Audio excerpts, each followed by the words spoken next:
من به بعضی چهرها چون زود عادت می کنم پیششان سر بر نمی آرم، رعایت می کنم. همچنان که برگ خشکیده نماند بر درخت، مایه رنج تو باشم رفع زحمت می کنم. این دهان باز و چشم بی تحرک را ببخش، آنقدر جذابیت داری که حیرت می کنم. کم اگر با دوستانم می نشینم جرم توست، هر کسی را دوست دارم در تو رویت می کنم. فکر کردی چیست موزون می کند شعر مرا؟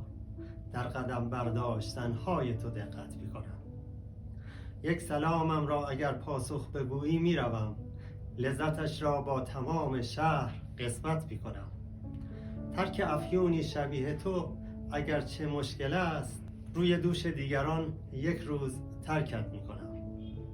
توی دنیا هم نشد برزخ که پیدا کردمت، می نشینم تا قیامت با تو صحبت می کنم.